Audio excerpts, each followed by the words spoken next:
नमस्कार, देश नहीं झुकने देंगे में बहुत बहुत स्वागत है आप सभी का। मैं हूं आपके साथ अमन चोपड़ा। एक बड़ी खबर के साथ शुरुआत कर रहे हैं। नेम प्लेट विवाद को लेकर बड़ी खबर यह है, वो ढाबा बंद हो गया जिसको लेकर विवाद था।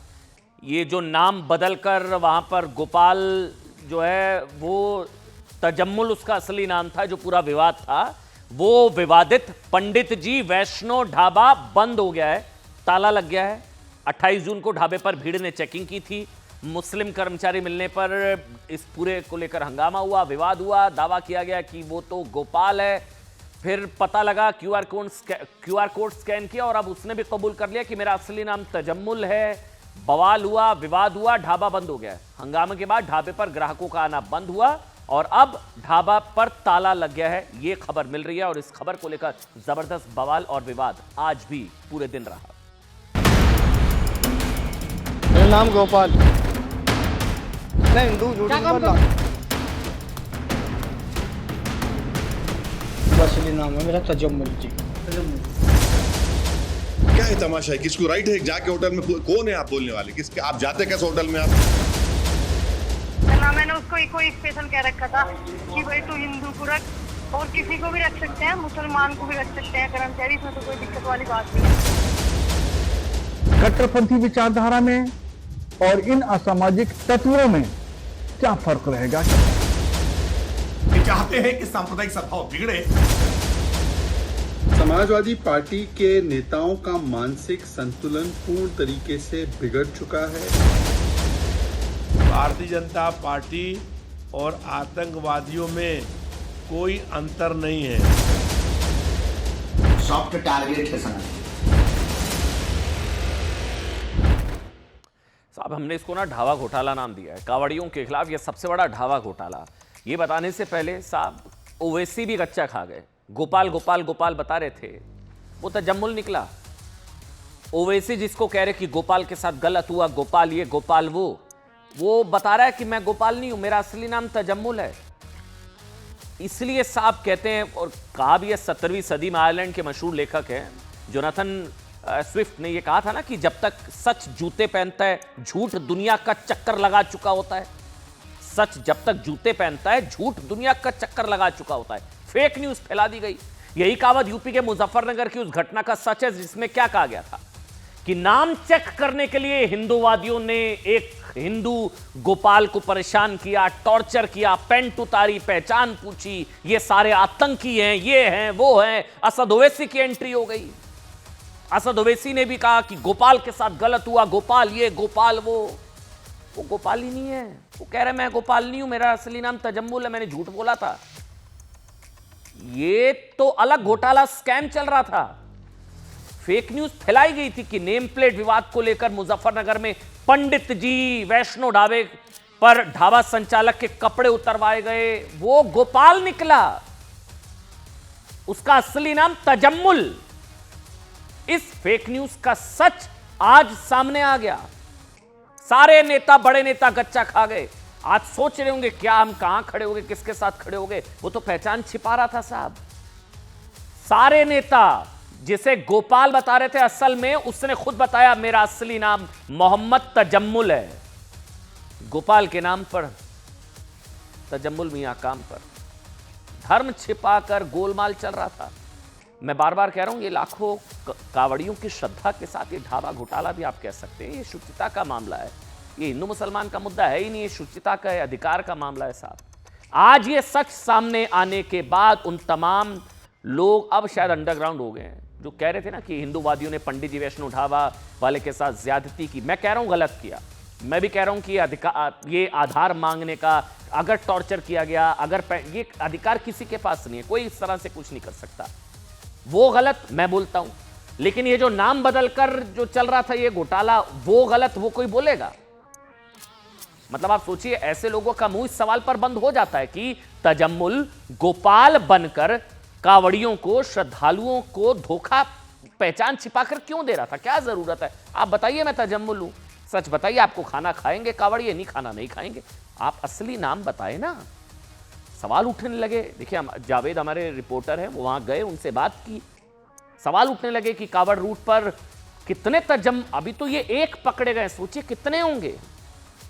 ये तो एक पकड़ में आए, जिन्होंने बताया कि हाँ साहब मैं झूठ बोल रहा था, मैंने गोपाल झूठ बोला, मेरा नाम गोपाल नहीं है, मेरा असली नाम तजम्मुल है, ये है। इन्होंने तो बता दिया। कितने होंगे साहब? बाहर लिखा हो वैष्णो ढाबा, अंदर तजम्मुल, कोई दिक्कत नहीं है। कोई तजम्मुल भी है तो वो हो सकता है, अच्छी बात है, लेकिन कावड़िए को पता तो हो। आप बता रहे हैं मैं गोपाल, आइए खाना खाइए, मतलब मैं कह रहा हूं कितने और होंगे। हिंदू देवी देवताओं के नाम पर होटल ढाबे चल रहे हैं और लोगों की आस्था को धोखा दिया जा रहा है। तो मतलब ये है ना, खुद को गोपाल बताने वाला तजम्मुल जिस होटल पर काम कर रहा था, आप सुनिए, उस होटल का नाम है पंडित जी वैष्णो ढाबा। क्या नाम है? पंडित जी वैष्णो ढाबा। बंद हो गया, ताला लग गया। और उस कथित होटल का नाम, जो मालिक का नाम है, उसका नाम है सनव्वर राठौड़। सनव्वर। होटल का रसोइया आदिल, होटल का वेटर तजम्मुल। तजम्मुल का फर्जी नाम था गोपाल। इस ढाबे पर लोगों को धोखा देने के लिए पूरी साजिश के तहत तैयारी की गई थी।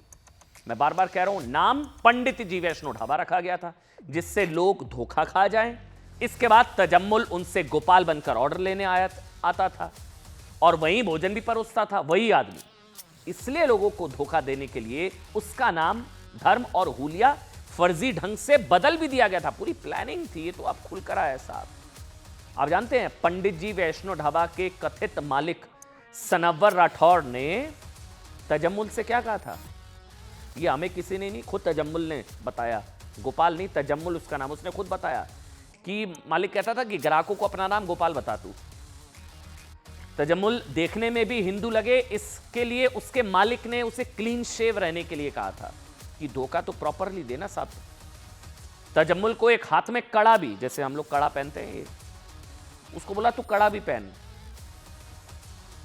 ये सब इसने खुद बताया। दूसरे हाथ में कलावा भी पहन, ये इसने बताया। मेरा मालिक बोलता था कलावा पहन, कड़ा पहन, ताकि शुद्ध शाकाहारी भोजन की तलाश में जो कावड़िए, जो ग्राहक हैं, वो हमारे पास आके खाएं। तूने धोखा दे, धोखा खा जाएं। तजम्मुल अपने माथे पर तिलक भी लगा कर रखता था, ये भी कुछ लोग बता रहे हैं, ताकि ग्राहकों को कहीं से भी कोई डाउट ना हो जाए कि ये जो है, अच्छा ये देखिए कड़ा, ये दिखा भी रहे, देखिए आप, वो कड़ा पहन, ऐसे जो हम लोग कड़ा पहनते हैं, वो कह रहा है कि वो उसको कड़ा उसके मालिक ने पहनाया। तो ये तो गलत है ना साहब। मैं ये नहीं कह रहा हूं कि तजम्मुल है वो खाना नहीं परोस सकता, परोसिए, अगर किसी कावड़िए को आपत्ति नहीं है तो कोई दिक्कत नहीं। खाने का कोई धर्म नहीं होता, शुचिता का कोई धर्म नहीं होता, कोई दिक्कत नहीं है, लेकिन धोखे में ना रखे ना कावड़ियों को।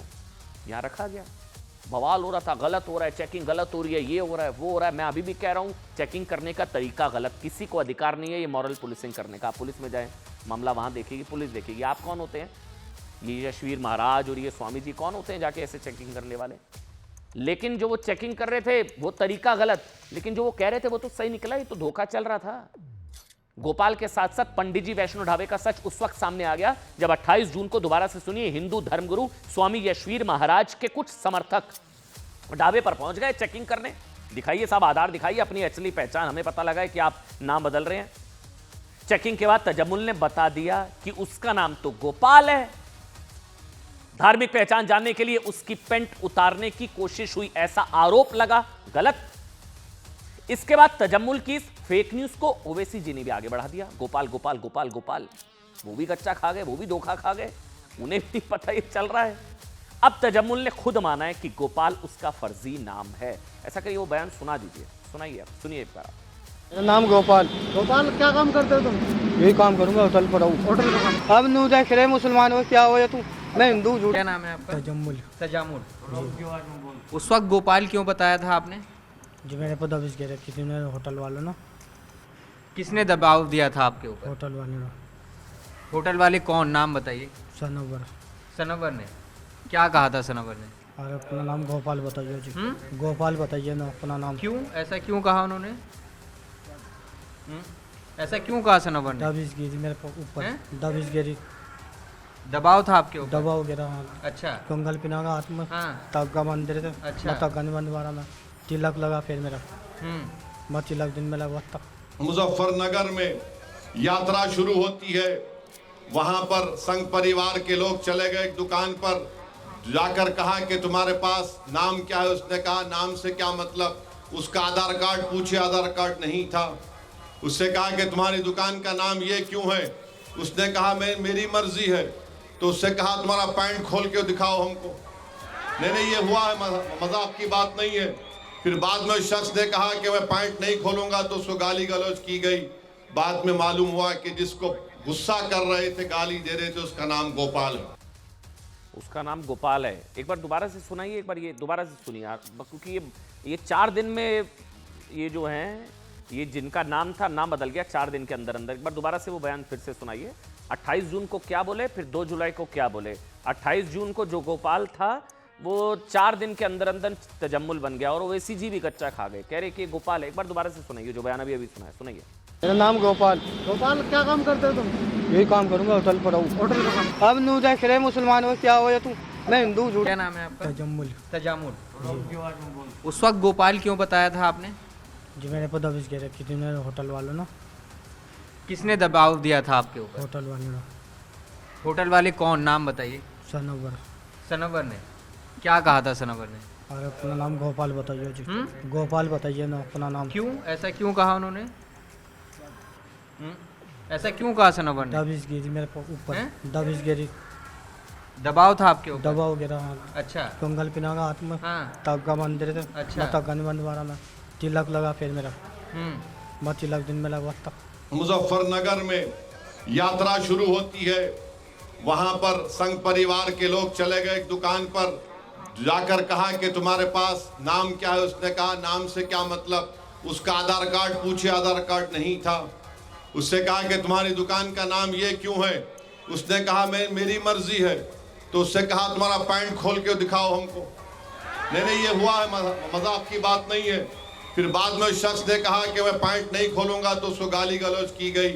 बाद में मालूम हुआ कि जिसको गुस्सा कर रहे थे, गाली दे रहे थे, उसका नाम गोपाल है। ओवैसी जी गोपाल नहीं तजम्मुल है। आप भी कच्चा खा गए। आप या तो फेक न्यूज़ फैला रहे थे, सामने आई सच्चाई क्या ओवैसी ने फेक न्यूज़ फैलाई। खुद सोचिए, पंडित जी वैष्णो ढाबा जैसे जाने कितने कितने होटल, कितने रेस्टोरेंट, मैं कह रहा हूँ इनकी गलती नहीं है, ये बेचारे वहाँ जॉब कर रहे हैं, जो भी है। मालिक दवा बना रहा था सनम पर, वो कह रहा है मालिक ने दबिश दे रखी थी, मालिक के चक्कर में मैंने झूठ बोला। कितने ढाबे ऐसे चल रहे होंगे जिसमें कोई तजम्मुल गोपाल बनकर, तिलक लगाकर, कलावा वाला छलावा, कड़ा पहनकर लोगों को, साहब ये तो धोखा है ना। ये तो ढाबा घोटाला है कावड़ियों के साथ। ये तो शुचिता को भंग करना है ना। ये सब मतलब जाने कितने सालों से चल रहा होगा। ये तो एक केस स्टडी हमको मिली, ऐसी तो दसियों केस स्टडीज हैं। वैसे आपके लिए भी जानना दिलचस्प होगा कि 28 जून को जब उसकी पहचान को लेकर विवाद हुआ, तब उसने लोगों को, अभी मैंने दिखाया, नाम बताया, मैं तो गोपाल गोपाल गोपाल, हिंदू संगठनों पर गुंडागर्दी का आरोप लगाया। वीएचपी का दावा सुनिए। वीएचपी का कहना है, विश्व हिंदू परिषद की, यह विवाद जब टीवी न्यूज और सोशल मीडिया पर वायरल हुआ तो खुद तजम्मुल के पड़ोसियों ने उसकी पोल खोलनी शुरू कर दी। वीएचपी के नेता विनोद बंसल ने दावा किया कि तजम्मुल के पड़ोसियों ने उसके झूठे बयान को सुनने के बाद सभी को बताया कि यह झूठ बोल रहा है, यह तजम्मुल है। जिसके बाद यह बात पुलिस तक भी पहुंच गई और तजम्मुल सच बोलने के लिए आखिरकार मजबूर हो गया, तो पड़ोसियों ने भी पोल खोली। वैसे अब तजम्मुल के इस कबूलनामे के बाद वो तमाम लोग, अब वो मिस्टर इंडिया अंडरग्राउंड हो गए, दिख नहीं रहे हैं। जो लोग स्वामी यशवीर, उनके लोगों को गुंडा कह रहे थे, वैसे गुंडागर्दी तो की है। देखिए हम ये स्पष्ट कर दें, ये गुंडागर्दी थी। अगर इस तरह से मारा गया, पीटा गया, पैंट उतरवाने के जो आरोप है, ये सब गुंडागर्दी है। ये कानूनी, किसी को भी जबरन किसी दूसरे की पहचान जानने का कोई अधिकार नहीं है। होते कौन है ये लोग? ये काम सिर्फ पुलिस और सुरक्षा एजेंसियों का है। लेकिन सवाल झूठ और आस्था को धोखा देने का है। अगर गुंडागर्दी गलत है तो फिर पहचान छिपाकर धोखा देना भी तो गलत है। जो लोग गुंडागर्दी पर इतना गुस्सा हो रहे थे, वो अब क्यों उनका आक्रोश ठंडा पड़ गया? क्योंकि अब तजम्मुल के उस दावे पर भी सवाल खड़े हो गए। आप सुनिए, जिसमें उसने पैंट उतरवाने का दावा किया था। आप सुनिए जो बता रहा हूं, क्योंकि पंडित जी ढाबे के खिलाफ जो एफआईआर है वो न्यूज 18 इंडिया के पास है। एफआईआर में कहा गया कि 29 जून को जब पुलिस की एक टीम ने ढाबे पर जाकर मैनेजर से तजम्मुल की पेंट उतरवाने के बारे में पूछताछ की कि क्या ऐसा हुआ था, तब मैनेजर ने इस बारे में कोई जानकारी नहीं होने की बात कही थी। यानी कि होटल का मैनेजर भी यह मानने को तैयार नहीं था कि 28 जून को भीड़ ने तजम्मुल की पेंट उतरवाने की कोशिश की। अभी भी जो हिंदूवादी संगठन है वो कहते हैं ना हमने मारा है, ना पीटा है, ना हमने पेंट उतरवाई है, ऐसा कुछ नहीं हुआ है। ये झूठे आरोप है। हमने कोई मार पिटाई नहीं की, ना इसको मारा, ना जो है इसकी पेंट उतरवाई गई। ये ऐसा हिंदूवादी संगठनों का। हालांकि समाजवादी पार्टी इस मामले में तजम्मुल के पक्ष में ही खड़ी दिखाई दे रही है। गोपाल तजम्मुल कुछ भी कहिए, असली तजम्मुल है। कल समाजवादी पार्टी के नेता एसटी हसन के उस बयान पर बवाल हुआ था जिसमें उन्होंने कहा था कि पहचान पूछने वाले आतंकवादी। आज हम उनसे पूछते हैं पहचान छिपाने वाले कौन है। फिर उन्होंने पहचान पूछने वालों की तुलना आतंकवादियों से की थी ना, तो पहचान छिपाने वाले कौन? आज समाजवादी पार्टी के एक और नेता रविदास मेहरोत्रा, वो भी सीनियर लीडर है साहब, कह रहे हैं कि बीजेपी और आतंकवादियों में कोई फर्क नहीं है क्योंकि दोनों जाति धर्म पूछकर मारते हैं। सुनिए। ये और धर्म पूछना पूर्ण रूप से अनुचित है। भारतीय जनता पार्टी और आतंकवादियों में कोई अंतर नहीं है। भारतीय जनता पार्टी के लोग भी धर्म और जाति पूछ करके हमला करते हैं और आतंकवादी भी धर्म पूछ करके हत्या करने का काम करते हैं।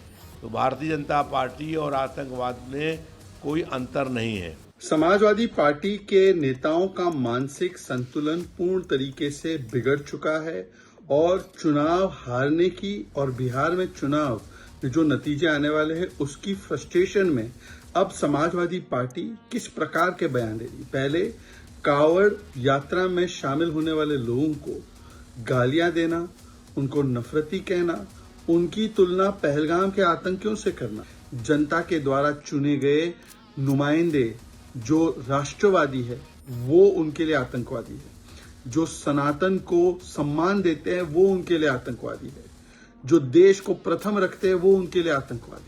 एसटी हसन को तो तमीज नहीं है। मैं क्या कहूँ, मुझे खून खोल रहा है। पहलगांव के अंदर जो घटना घटी है वो हमारा धर्म पूछ करके वहां पर हत्या की गई है। इनको तो इतना भी नहीं पता कि आतंकवादी की परिभाषा क्या होती है। सपा नेता एसटी हसन का बयान कांवड़ यात्री को लेकर जिस प्रकार दिया दुर्भाग्यपूर्ण है। एक आतंकवादी संगठन और कांवरियों की तुलना, हिंदू संगठन की तुलना करना दुर्भाग्यपूर्ण है। मुझको लगता है कि सपा बार बार सनातन का ही अपमान करने का ठेका ले रखा है। एक बड़ी खबर इस वक्त आ रही है। राज ठाकरे पर एनएसए लगाने की मांग कर दी गई है। एनएसए, ये जो गुंडागर्दी के अलग अलग वीडियोस आ रहे हैं, अधिवक्ता हैं विनीत जिंदल, इन्होंने राज ठाकरे के खिलाफ शिकायत दी है, उन पर एनएसए लगाने की मांग कर दी है। विनीत जिंदल ने मुंबई पुलिस कमिश्नर को शिकायत दी है। इसकी कॉपी मुख्यमंत्री देवेंद्र फडणवीस को भी भेज दी है कि किस तरह से वहां पर गुंडागर्दी, थप्पड़ मारे जा रहे हैं।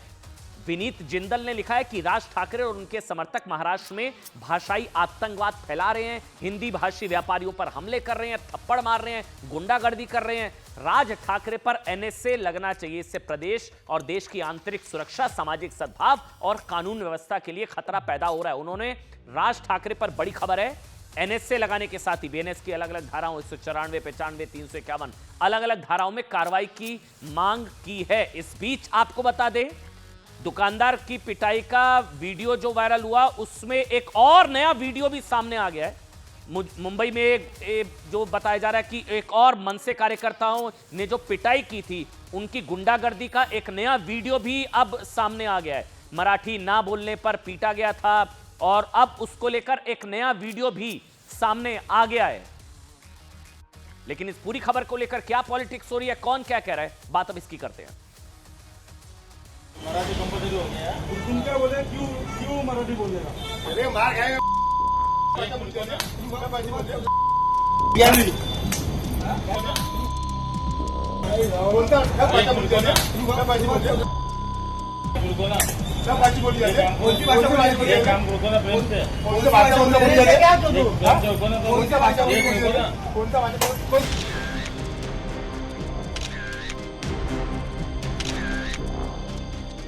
बोल, चल मराठीत बोल, बोल ना। अरे बोल ना, तू मुझा तो अच्छा ठीक है। काय आरटीओची भीती नाही तुला? नहीं चलेगा। अरे जब मैं बोल रहा हूँ तो अगर किसी को महाराष्ट्र में मराठी नहीं आती तो हम सिखाएंगे उसे। मराठी सीखना ही चाहिए क्योंकि आप महाराष्ट्र में रहते हैं। देखो, हम सबका कहना है कि आप किसी को मार नहीं सकते, आप गुंडागर्दी नहीं कर सकते। उस व्यक्ति को अगर बताना है कि तुझे मराठी आनी चाहिए, सीखनी चाहिए, तो आप शांति से उसको बताओ।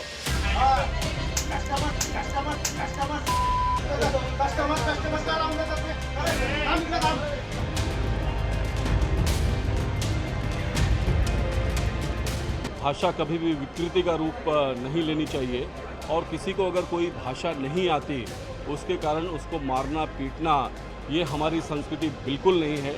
मैं ठाणे की घटना की निंदा करता हूँ। तो आइंदा से मैंने ऐसी गलती नहीं करूँगा। सॉरी, मुझे माफ़ कर दो।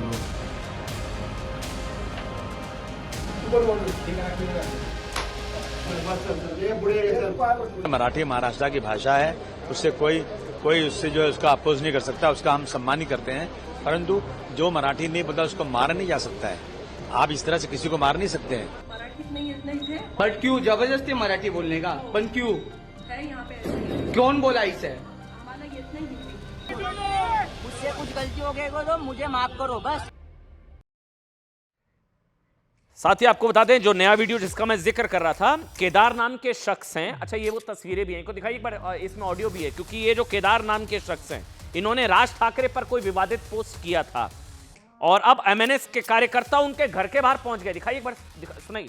इसमें ये देखिए आप, ये जो महिला आपको नजर आ रही है, घर में केदार नाम के शख्स हैं। केदार नाम के शख्स ने राज ठाकरे के खिलाफ सोशल मीडिया पर कोई पोस्ट किया था, जिसके बाद ये देखिए आप, ये एमएनएस के वहां पर ये गुंडागर्दी है साहब। ये वहां पर पुलिस कार्रवाई कर रही है।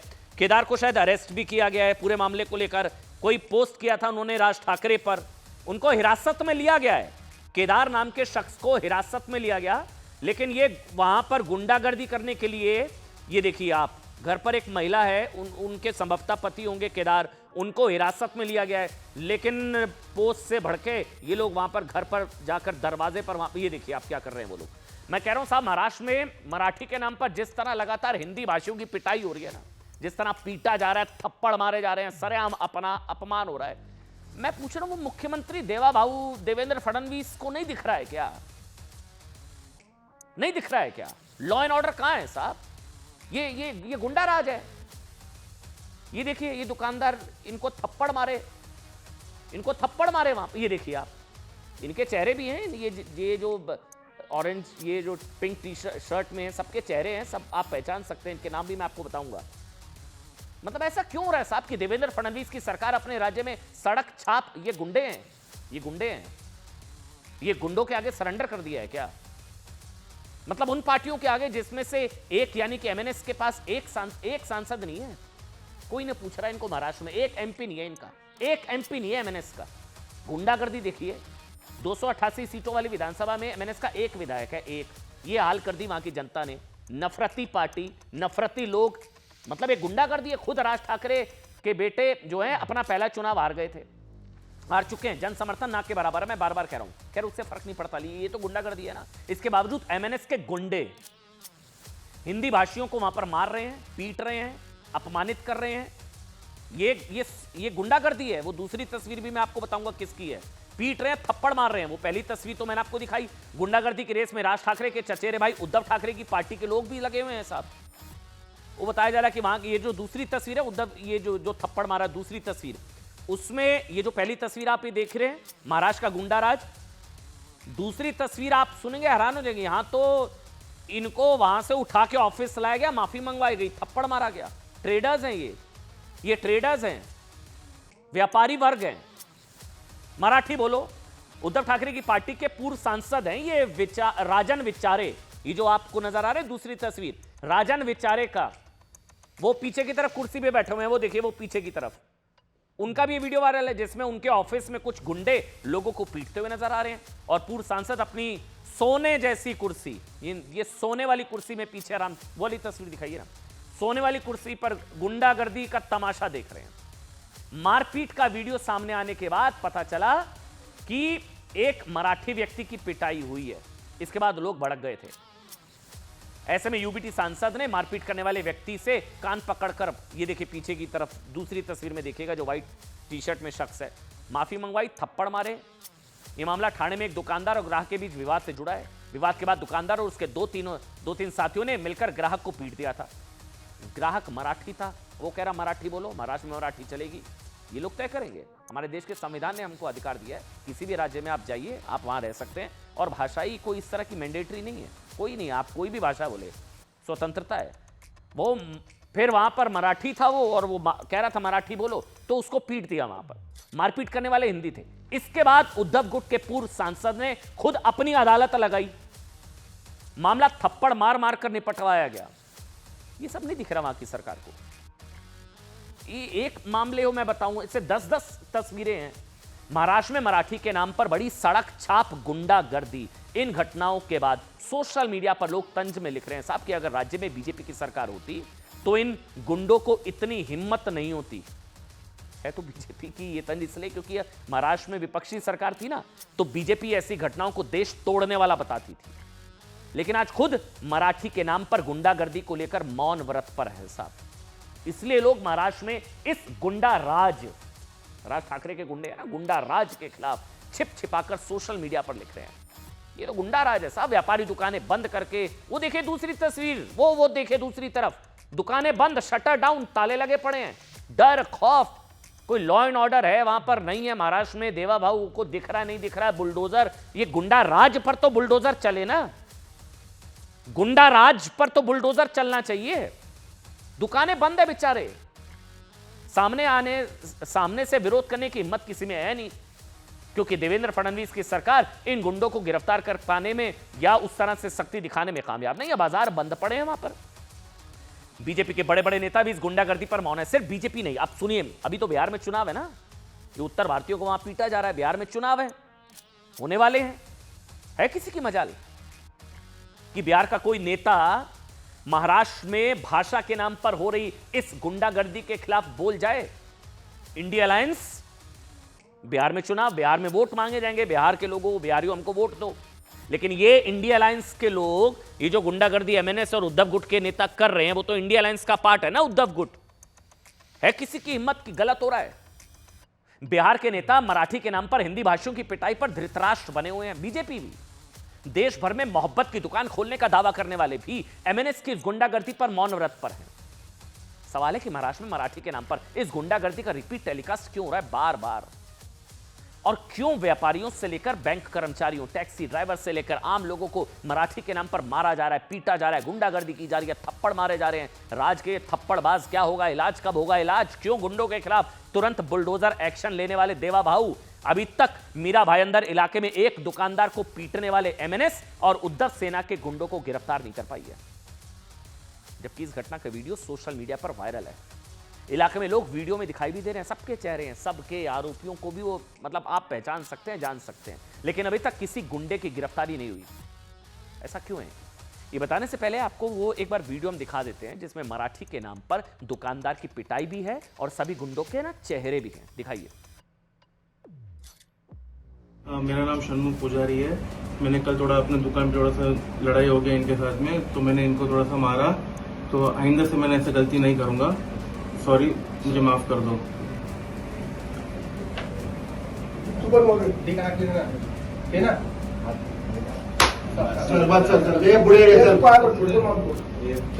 पुढे तू बोल पहिले त्याला वगैरे नाव वैसे बोल सूरज सर, पूरा ठीक से पकड़ सूरज सर बोल नाम या माता ठीक है बस झाला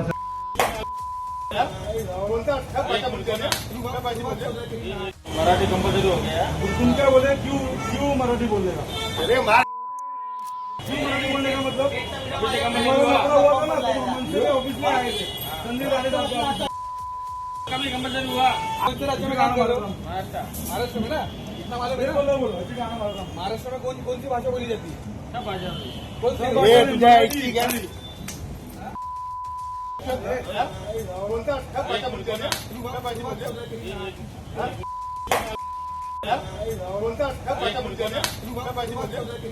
मराठी कंपल्सरी हो गया। तुम क्या बोले, क्यों मराठी बोल देगा? अरे क्यों मराठी बोलने का मतलब ऐसा आपको बताते हैं, कहा यह जा रहा है साहब कि ये गुंडागर्दी ना ठाकरे ब्रदर्स की अस्तित्व बचाने की अंतिम लड़ाई है, अंतिम लड़ाई है ये। इसलिए ठाकरे ब्रदर्स की मुंबई में संभावित साझा रैली भी होने वाली है। इसका पॉलिटिकल महत्व समझिए। इस संभावित रैली से पहले फडणवीस सरकार ने वो आदेश वापस ले लिया जिसमें महाराष्ट्र में मराठी और इंग्लिश के अलावा हिंदी को तीसरी भाषा के तौर पर लागू करने का फैसला हुआ था। वो आदेश वापस। इस फैसले को ठाकरे ब्रदर्स अपनी जीत बता रहे हैं, इसलिए गुंडागर्दी चल रही है। मराठी मुद्दे पर सख्ती से आगे वो लोग बढ़ रहे हैं। दोनों के लिए करो या मरो की लड़ाई है।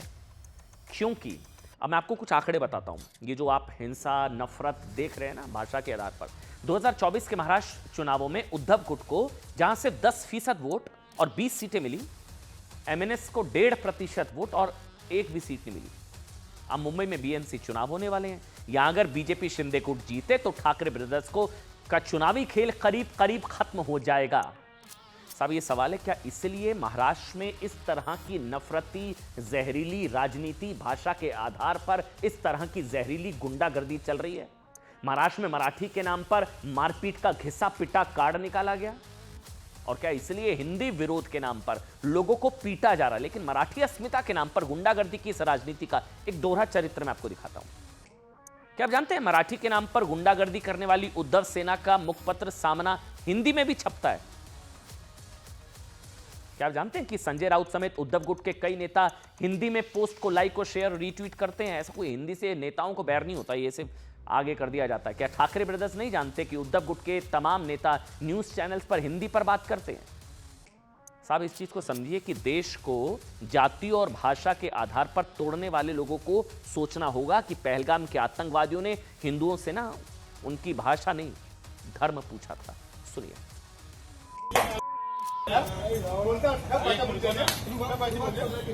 मराठी कंपल्सरी हो गया। तुम क्या बोले? क्यों मराठी बोलेगा? अरे क्यों मराठी बोलने का मतलब? ऑफिस में आए थे संजय राणे साहब कभी कंपल्सरी हुआ। राज्य में काम कर रहे हो? महाराष्ट्र में ना इतना मालूम है। महाराष्ट्र में कौन सी भाषा बोली जाती है? क्या भाषा?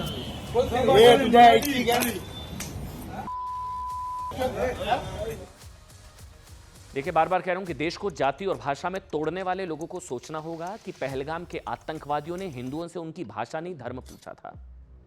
जाति के आधार पर बांटने की कोशिश करने वाले सनातन को भाषा के नाम पर तोड़ने की कोशिश कर रहे हैं। आप जानते हैं जब पहलगाम में मारा था तो मरने वालों में बंगाली बोलने वाला भी था, मराठी बोलने वाला भी, हरियाणवी बोलने वाला भी, हिंदी बोलने वाला भी, लेकिन कोई भाषा वाला डिस्काउंट नहीं मिला था। किसी हिंदू को कोई भाषाई डिस्काउंट नहीं, हिंदू होने की वजह से मारा था। उधर बांग्लादेश में साहब हिंदू बेटी से दरिंदगी की गई, वो तस्वीरें तो पूरे देश पूरी दुनिया ने देखी। उसकी भाषा नहीं पूछी गई ना, उसे बंगाली बोलने की वजह से क्या कोई छूट दी गई? तो वो तो बांग्लादेश में बंगाली बोलती थी, लेकिन क्यों उसके साथ वो दरिंदगी हुई? आज भी बांग्लादेश में हिंदुओं से क्रूरता उनके धर्म की वजह से होती है, उनकी भाषा की वजह से नहीं। पाकिस्तान के सिंध प्रांत में सिंधी बोलने वाले हिंदुओं को कोई डिस्काउंट मिला है क्या कभी? अभी तक एक हिंदू बेटी को उठाकर उसके साथ दरिंदगी की गई ना, उसे सिंधी बोलने का डिस्काउंट नहीं दिया गया। मैं बार बार कह रहा हूं, जाति की दीवार खड़े करने में नाकाम लोग अभी भाषाई दीवार मजबूत करके सनातन को तोड़ने की एक बहुत ही खतरनाक कोशिश करते हुए नजर आ रहे हैं। एक बड़ी खबर इस वक्त मिल रही है, जो बिहार में स्पेशल इंटेंसिव रिवीजन से जुड़ी बड़ी खबर है। सांसद पप्पू यादव ने कह दिया कि चुनाव आयोग की टीम को अपने घरों में घुसने ही ना दे। बड़ी खबर है ये। उन्होंने इस चुनाव आयोग की इस प्रक्रिया का बहिष्कार करने का ऐलान कर दिया है। सोशल मीडिया पोस्ट पर पप्पू यादव ने लिखा है कि कोई भी अपने गांव में चुनाव अधिकारी, अगर कोई बीएलओ या किसी चुनाव कर्मी कोई आता है, उसको अपने घरों में घुसने ही ना दे। और अगर कोई बीएलओ या चुनाव कर्मी आ भी जाए तो उसे कोई कागज या डिटेल ना दें। इसको लेकर एनआरसी से जोड़ने की कोशिश पूरा विपक्ष कर रहा है।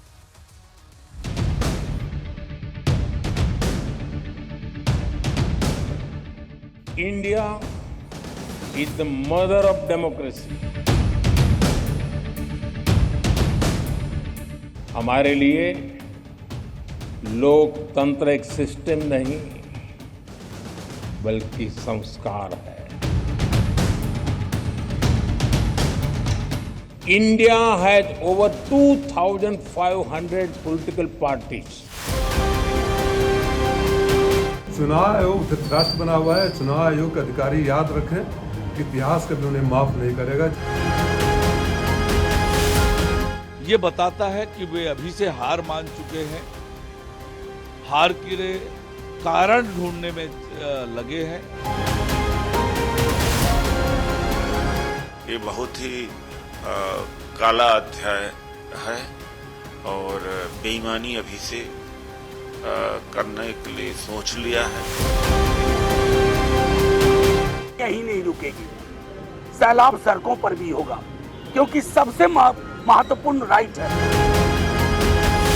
हमें ये वोटबंदी मंजूर नहीं है और मताधिकार और लोकतंत्र की रक्षा हम हर कीमत पर करेंगे। तो बिल्कुल एक बड़े आंदोलन की जरूरत है। साहब देखिए, बिहार में चुनाव आयोग जिस तरह वोटर लिस्ट की एक तरीके से आप कह सकते हैं स्पेशल इंटेंसिव रिवीजन, ये टेक्निकल छोड़ दीजिए, मैं बता देता हूं कि वोटर लिस्ट को एक तरीके से उसकी रीचेकिंग या फर्जी वोटरों को बाहर करके उसका पुनर्मूल्यांकन हो रहा है। वोटर लिस्ट का पुनर्मूल्यांकन हो रहा है, उससे विपक्ष के होश उड़े हुए हैं।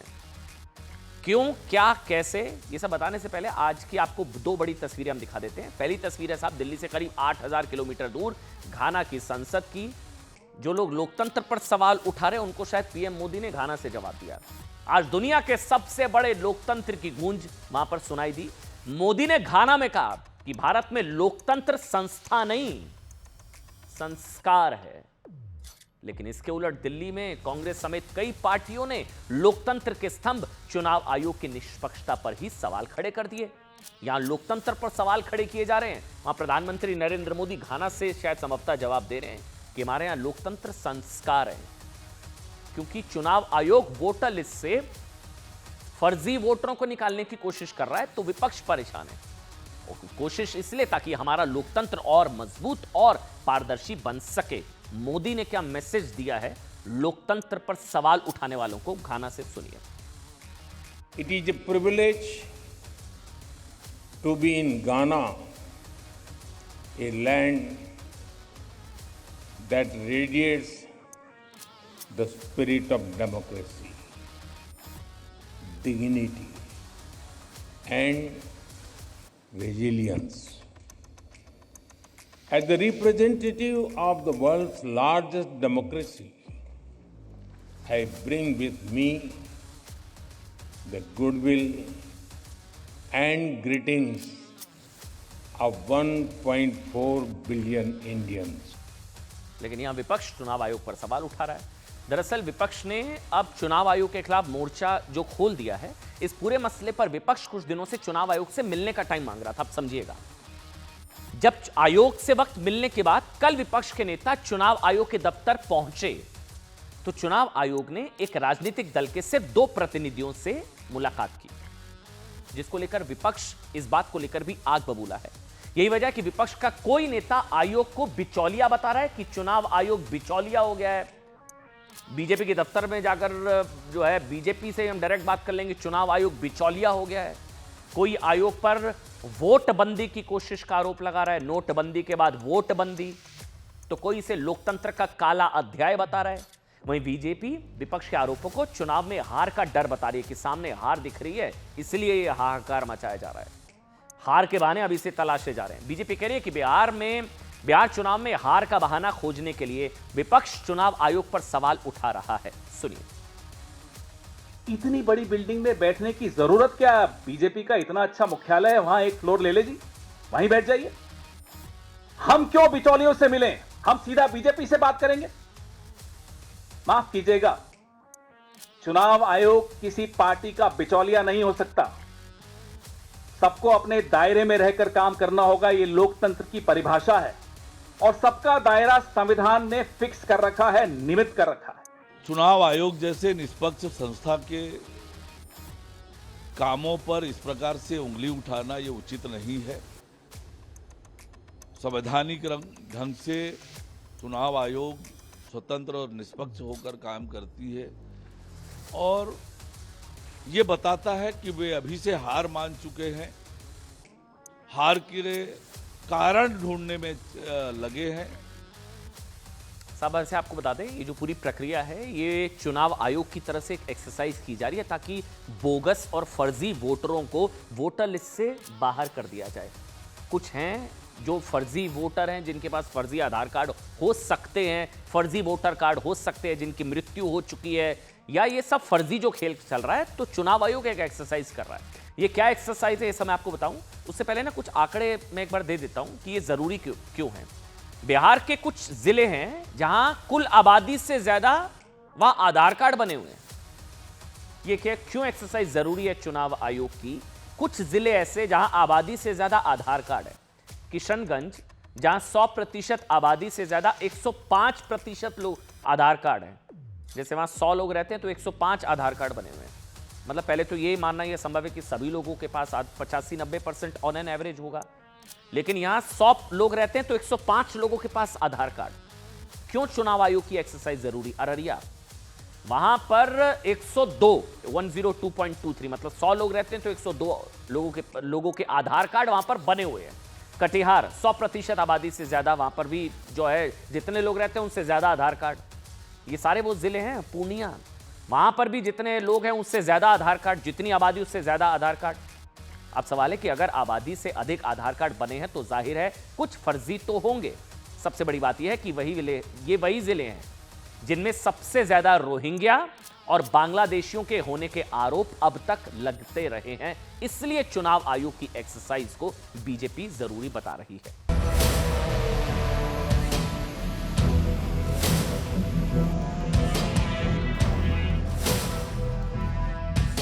हिमाचल में तबाही, बादल फाड़।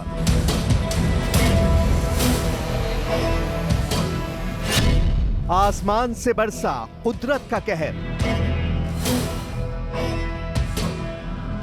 सरकार वो देख रही है कि ये क्लाउडबर्स्ट की घटनाएं बड़ी क्यों हैं। 20 जगहों पर फटे बादल, 30 की मौत। ताकत है ताकि उस दुख भरी घड़ी को सह सके और हम सब लोग, हमारी पूरी पार्टी उन सब के साथ, दुखी परिवारों के साथ। तबाही ऐसी जैसी देखी नहीं कभी। और मैं खुद अगले एक आधे दिन के अंदर जो है वो जो प्रभावित क्षेत्र है वहाँ का मैं दौरा करूंगा। हिमाचल प्रदेश में मॉनसून आफत बनकर टूटा है। भारी बारिश के चलते ब्यास नदी उफान पर आ गई है और जगह जगह से तबाही की दर्दनाक तस्वीरें सामने आ रही हैं। मंडी की ये तस्वीरें देखिए, जहां एक के बाद एक 4 जगहों पर बादल फटे और ब्यास नदी का जलस्तर 20 फीट बढ़ गया। ब्यास नदी में आए सैलाब ने ऐसा तांडव मचाया कि कहीं पुल टूटे तो कहीं गाड़ियां पानी में बह गईं। करसोग में 2 जगह बादल फटने से हालात गंभीर हो गए हैं। कई घरों को नुकसान पहुंचा। बाखली खड्ड में 16 मेगावाट का पावर प्रोजेक्ट पूरी तरह तबाह हो गया। घटना के वक्त इसमें 12 कर्मचारी काम कर रहे थे। सभी ने किसी तरह भागकर जान बचाई। कुदरत का ऐसा रौद्र रूप जिसमें हर तरफ सिर्फ बर्बादी ही नजर आती है। 20-21 जून को हिमाचल प्रदेश में मॉनसून की एंट्री हुई थी। तब से लेकर अब तक बारिश रुकने का नाम नहीं ले रही। अब तक 20 से ज्यादा जगहों पर बादल फटने की घटनाएं हो चुकी हैं। अकेले 30 जून की रात मंडी और किन्नौर में 16 जगहों पर बादल फटे थे। इस मॉनसून में लैंडस्लाइड, बाढ़ से जुड़ी घटनाओं में अब तक 51 लोगों की मौत हो चुकी है। 22 से ज्यादा लोग लापता हैं। 40 के करीब मकान पूरी तरह ढह गए हैं। बारिश और बादल फटने से प्रदेश की 282 सड़कें लैंडस्लाइड के कारण बंद हैं, जिसमें मंडी जिले में सबसे ज्यादा 182 सड़कें बंद हैं। सरकार वो देख रही है कि ये क्लाउडबर्स्ट की घटनाएं बड़ी क्यों हैं, इसके पीछे का कारण ये है। लेकिन कुछ एनवायरमेंटलिस्ट और साइंटिफिक डाटा के अनुसार ये कहा जाता है कि जब वेपोरेशंस गर्मियों में होती है और हिमालय की सर्द हवाएं उनके साथ टकराती है